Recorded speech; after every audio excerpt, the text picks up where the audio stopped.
Jolly के पिता नहीं थे। जॉली की माँ रेचल शहर के एक बड़े मॉल में सफाई कर्मी थी। उसे महीने के सिर्फ 8,000 रुपए वेतन मिलते थे। इतने कम पैसों में रेचल और जॉली का गुजारा भी नहीं चल पाता था। दिसंबर का महीना था, कड़ाके की ठंड पड़ रही थी। जॉली शहर के एक सरकारी स्कूल में पढ़ती थी। एक दिन जब जॉली स्कूल से घर लौटी, माँ, मेरी क्लास टीचर ने कहा है कि सभी बच्चों को नए स्वेटर और ऊनी मोजे खरीदने होंगे। देखो ना माँ, मेरा स्वेटर कितना फट गया है, मुझे बहुत ठंड लगती है।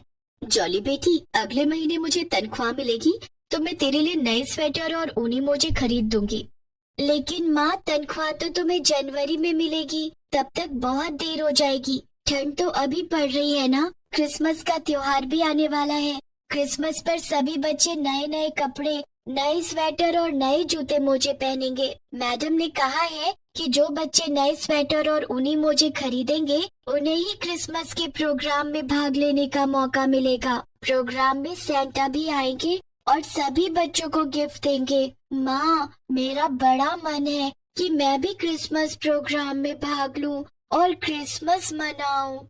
जॉली बेटी, तुझे तो पता है ना कि मेरी तनख्वाह सिर्फ 8,000 रुपए है, वो भी महीने की 10 तारीख को मिलती है और 15 तारीख को खत्म हो जाती है। जानती हूँ माँ, पापा के जाने के बाद तुम कितना संघर्ष कर रही हो। मेरी जरूरतें पूरी करने के लिए उस बड़े से मॉल में दिन भर पोछा लगाती रहती हो। माँ, क्रिसमस आने में अभी 15 दिन बाकी हैं। अब से स्कूल से लौटकर मैं भी तुम्हारे काम में हाथ बटाऊंगी। उससे जो कमाई होगी उससे मैं नए स्वेटर और मोजे खरीद लूंगी। जॉली बेटी, उसके लिए मुझे अपने ठेकेदार से बात करनी होगी। ठीक है माँ, तुम जब कल काम पर जाओगी तब ठेकेदार अंकल से बात कर लेना। मैं शाम को आऊंगी तब काम पर लग जाऊंगी। ठीक है जॉली बेटी। दूसरे दिन जॉली जब स्कूल जाती है तो सभी बच्चे उसे देखकर हंसने लगते हैं, क्योंकि जॉली का स्वेटर फटा हुआ था। जॉली ने देखा कि सभी बच्चे नए स्कूल ड्रेस, नए स्वेटर और नए जूते मोजे भी पहने हुए थे। जॉली की क्लास टीचर ने कहा, जॉली, तुमने नए स्वेटर क्यों नहीं खरीदे? मैडम, जॉली के पास नए स्वेटर और बाकी चीजें खरीदने के लिए पैसे ही नहीं होंगे। जॉली की माँ एक मॉल में सफाई का काम करती है। कल जब मैं अपनी मम्मी के साथ शॉपिंग करने उस मॉल में गई थी तो जॉली की मम्मी फर्श पर पोछा लगा रही थी। उस स्टूडेंट की बात सुनकर सभी बच्चे फिर से हंसने लगते हैं। सभी को हंसता देखकर जॉली को गुस्सा आ जाता है। हाँ, मेरी माँ एक मॉल में सफाई कर्मी है। हम लोग बहुत गरीब हैं, लेकिन मेहनत से जी नहीं चुराते हैं। मैडम, मैं भी क्रिसमस से पहले सारी चीजें नई खरीद लूंगी। ठीक है जॉली, लेकिन ये याद रखना कि अगर तुमने नए कपड़े, नए स्वेटर और ऊनी मोजे नहीं खरीदे तो क्रिसमस के प्रोग्राम में तुम भाग नहीं ले सकोगी। ठीक है मैडम। जॉली अपनी सीट पर जाकर बैठ जाती है और पढ़ाई करने लगती है। इधर जॉली की माँ रेचल उस दिन काम पर जाती है तो ठेकेदार से कहती है, साहब, मेरी बेटी जॉली भी मॉल में कुछ काम करना चाहती है। उसके स्कूल में क्रिसमस की पार्टी होने वाली है। जॉली काम करके कुछ पैसे जमा कर लेगी तो वो भी क्रिसमस मना पाएगी। क्या उसे काम के पैसे रोज मिल जाएंगे? ठीक है, लेकिन उसे रोज के सिर्फ 250 रुपए मिलेंगे। मुझे मंजूर है साहब। उस दिन स्कूल से लौटने के बाद जब जॉली मॉल में जाती है तो ठेकेदार उसे डस्टिंग का काम करने के लिए कहता है। जॉली एक साफ कपड़े से दुकानों में लगे शीशे, दरवाजे और सजावट की वस्तुओं को साफ करने लगती है।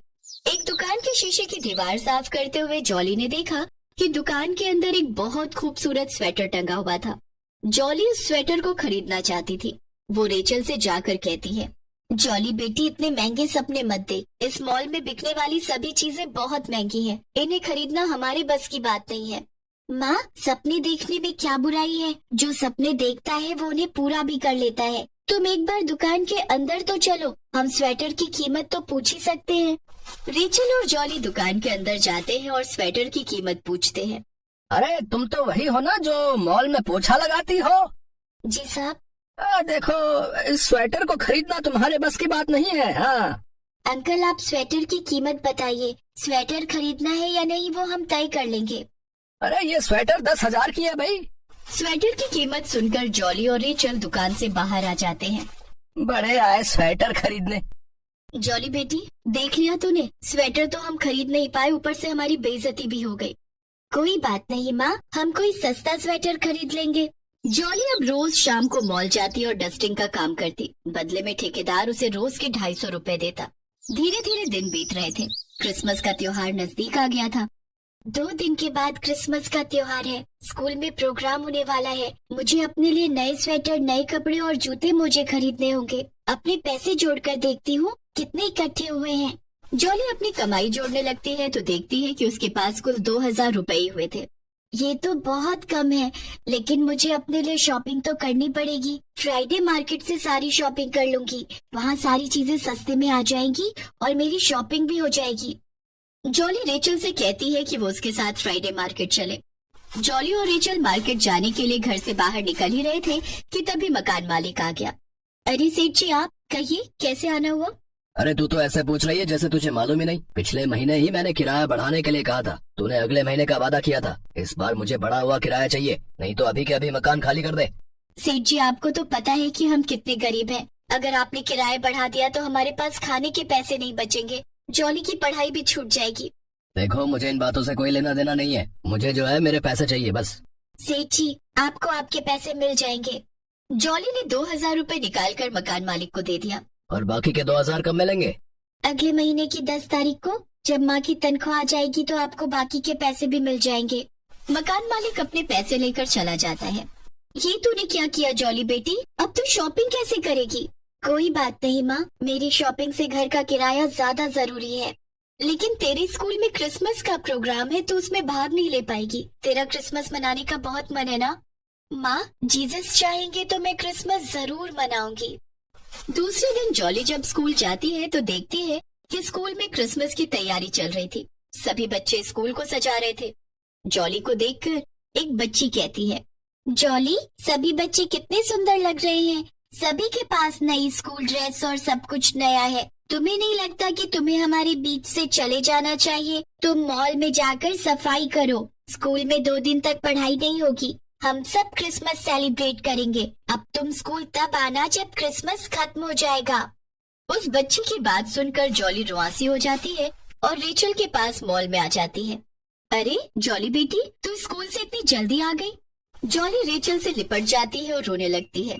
माँ के आंचल की ओट से जॉली देखती है कि मॉल में भी क्रिसमस की तैयारी चल रही है। पूरे मॉल को सजाया जा रहा था। तभी जॉली की नजर उसी दुकान पर जाती है जहाँ उसने एक स्वेटर पसंद किया था। उसने देखा कि दुकान के एक कोने में आग की लपटें उठ रही थी। इससे पहले कि आग की लपटें विकराल रूप ले लेती, जॉली फौरन भागकर दुकान में जाती है और दुकानदार को बताती है। दुकानदार आग को बुझा देता है और जॉली से कहता है, तुम्हारा बहुत बहुत धन्यवाद बेटी। तुम तो वही हो ना जो उस दिन स्वेटर की कीमत पूछने आई थी? हाँ अंकल। मुझे माफ कर दो बेटी। उस दिन मैंने तुम्हारी और तुम्हारी माँ की बेइज्जती की थी, लेकिन आज तुमने मेरी दुकान में आग को लगने से बचा लिया, नहीं तो मेरा काफी नुकसान हो जाता। दुकानदार ने जॉली को वही स्वेटर देते हुए कहा, ये जो है मेरी तरफ से तुम्हारे लिए क्रिसमस का गिफ्ट।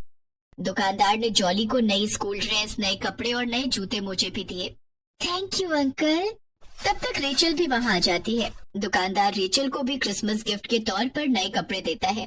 दोनों बहुत खुश हो जाते हैं। जॉली नए कपड़े, नए स्वेटर और नए जूते मोजे पहनकर स्कूल जाती है। उसे देखकर सभी बच्चे हैरान रह जाते हैं। जॉली को अब क्रिसमस की पार्टी में भाग लेने से कोई नहीं रोक सकता था। जॉली ने खूब धूमधाम से क्रिसमस का त्योहार मनाया और जीसस का शुक्रिया अदा किया।